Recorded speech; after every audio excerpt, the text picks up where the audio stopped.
Ito po ilang piraso ng tadyang ng manok na may buto at saka may balat.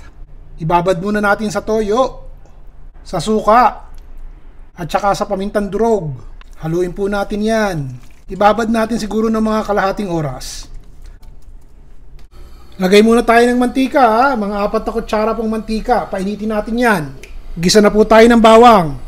Lagay na po tayo ng sibuyas.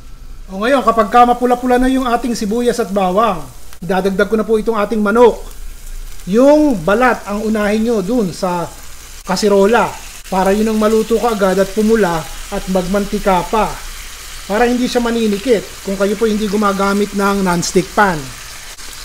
Huwag nyo pong itatapon ire. Tatakpan ko lamang hanggang sa pumula po yung ating manok. Paminsan-minsan, tignan nyo po. At baka naman natutuyo yung manok, masunog lalo. Tignan nyo ng konti. Sige, tuloy ang ligaya. Mangyari pa, 2.5 minuto. Okay na po sa akin to, mamantika na Naaamoy ko na yung bawang, masusunog na nga Hinaan nyo po ng konti yung apoy. Busan nyo po ng 1 latang gata. Pati yung pinagpabaran nyo, ilagay nyo na rin po. Konting paminta pa rin. At saka ilang piraso ng laurel. Ayusin nyo muna. Isaayos nyo muna. At kumulo ng maayos at maluto ng sabay-sabay.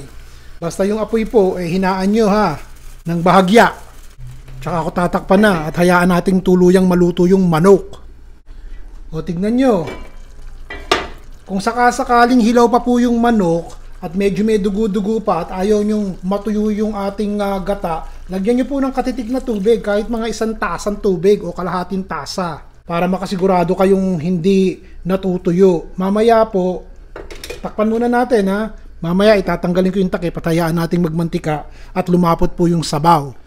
O pagkatapos ng 10 minuto, hayaan na po nating kumulo ng walang takip at nang matuyo ng konting sabaw at tuluyan ng magmantika. Lagyan na po natin ng sili. Itong siling ginagamit ko po ay siling panigang. Ayoko po kasing gumamit ng siling labuyo at baka naman mag-apoy ang bibig namin dito pagkain namin mamaya. So tama na itong siling panigang. Dapat po kangkong ilalagay ko walang kangkong tangkay muna ng spinach. Kung may kangkong kayo, tangkay muna ng kangkong ang ilagay nyo. Para yun ang unang maluto. Ito po ay tangkay ng spinach.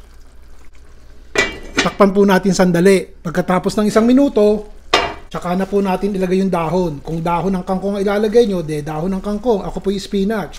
Para may gulay-gulay naman. Yan ang tatak natin Hindi po pwedeng walang gulay.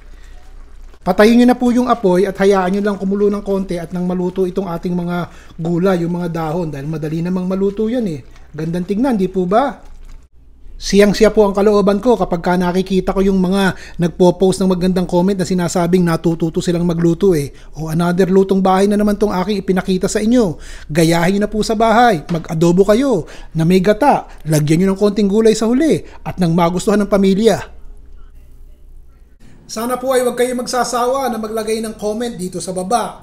At yan po, pag binabasa ko, yan po ang nagpapasaya sa akin. Ayos po ba? Hanggang sa susunod. Si Ron Bilaro po.